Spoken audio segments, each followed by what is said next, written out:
President Trump is now the first U.S. president to be impeached twice. And this was the most bipartisan impeachment ever. But still, only 10 House Republicans voted in favor.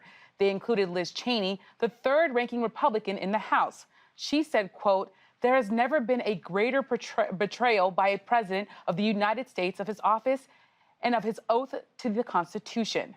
The vote happened at the U.S. Capitol, which is now remarkably a crime scene.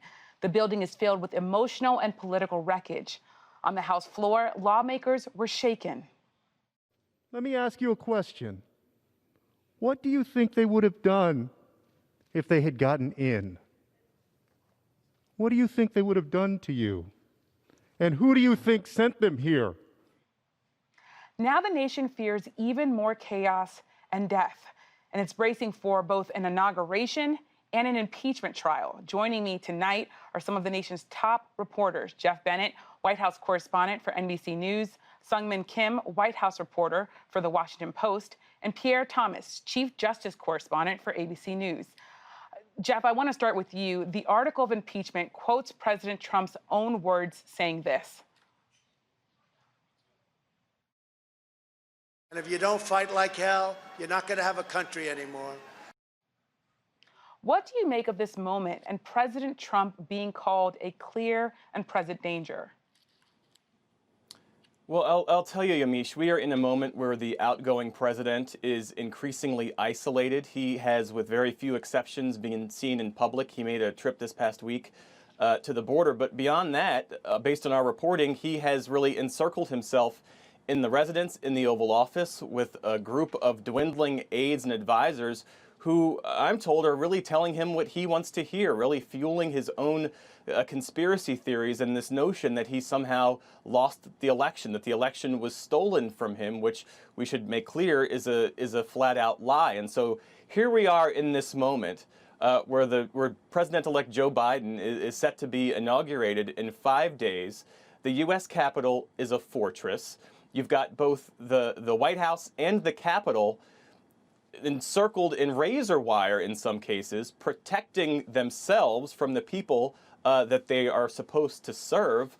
And, you know, Joe Biden is set to inherit yet another challenge and problem from the outgoing president. You've got a pandemic spiraling out of control, an economy that has cratered, and now a crisis in our democracy fueled by disinformation and misinformation.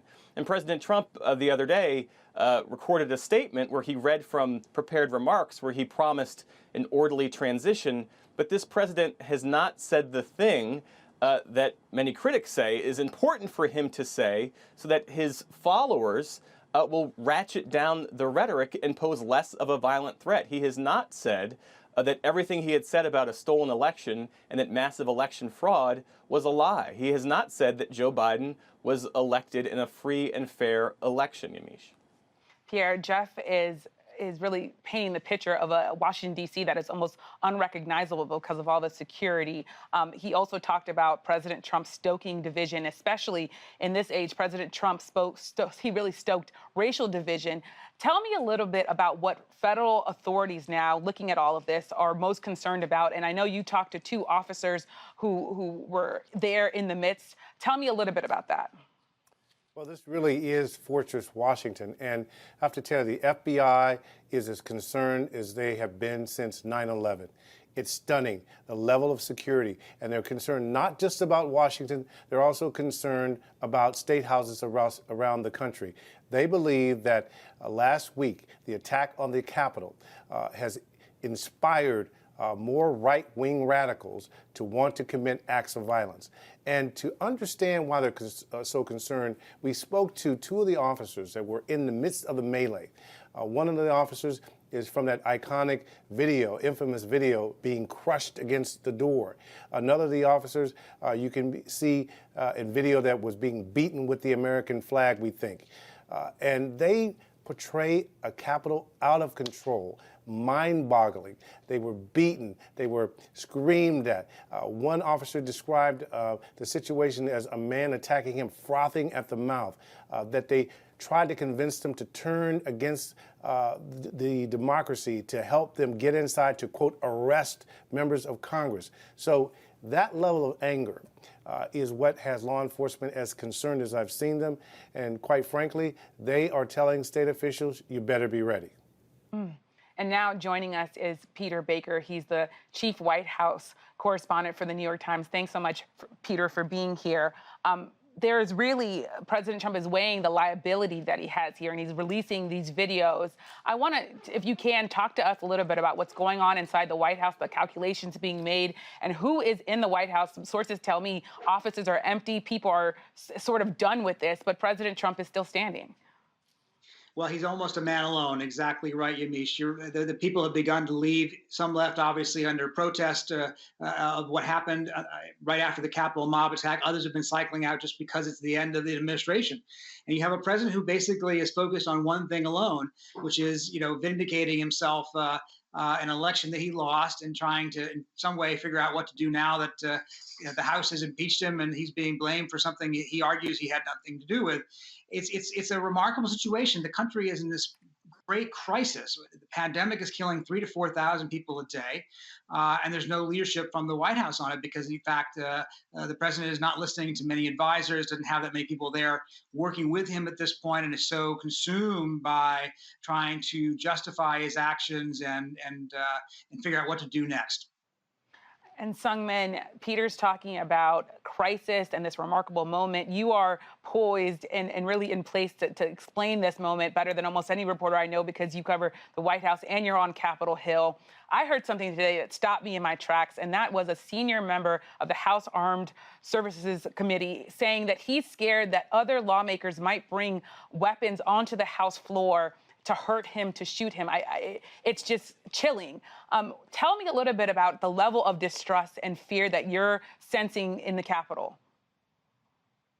I mean, everyone is on, especially for those who were there that day, but lawmakers, staff, reporters, everyone is on such high alert here because you've heard warnings or comments from House Democrats, particularly, concerned about which one of their colleagues may or may not have been sort of indirectly coordinating with protesters. And obviously, at the outset, pointing to comments from, people like Congressman Mo Brooks, a big Trump ally who led this charge to try to decertify the election results. So there is a lot of fear and distrust among particularly in the House right now.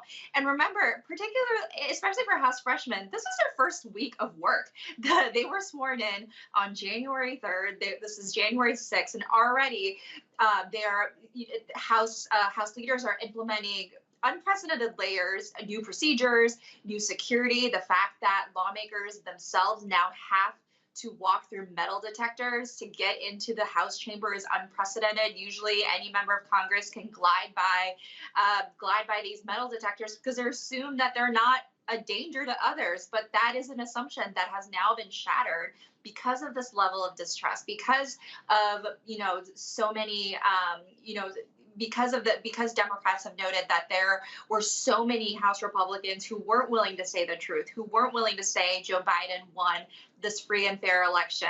And certainly the security measures, even on places that we thought were safe, such as the House chamber, are just so high right now. You can't understate the tension and the nervousness and the fear among, all denizens of Capitol Hill right now. Peter, I want to come back to you. Seung is talking about all of these new procedures and how really just difficult all of this is.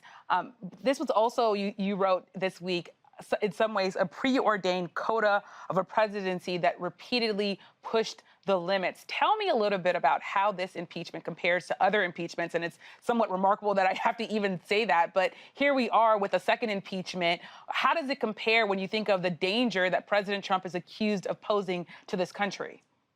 Yeah, obviously, it's not like any other impeachment. There's no way to make a comparison. First of all, as you just said, it's the second one. That by itself is unique. Second of all, it is in a situation where the Congress feels itself to be threatened by the head of the executive branch. The Speaker of the House, Nancy Pelosi, used the phrase clear and present danger. That's a little bit different than what we've seen before. In other words, Bill Clinton was impeached because he lied under oath, but he wasn't going to send a mob to Congress to actually storm the building, right? Andrew Johnson was obviously impeached for violating the Tenure of Office Act, again, not a direct threat to Congress in that sense, although he was one of the articles of impeachment against him was for maligning Congress in speeches that they didn't like. This is a different situation, and it brings to what Seung is talking about is like this fear and suspicion and paranoia. It reminds you historically, the only thing I can think of is the period before the Civil War where you literally had a member of Congress go over to the Senate side and cane a senator because of the fight over abolition and slavery. The tensions had gotten so high at that point that members of Congress did carry guns onto the floor and did pull them on each other at times of great stress.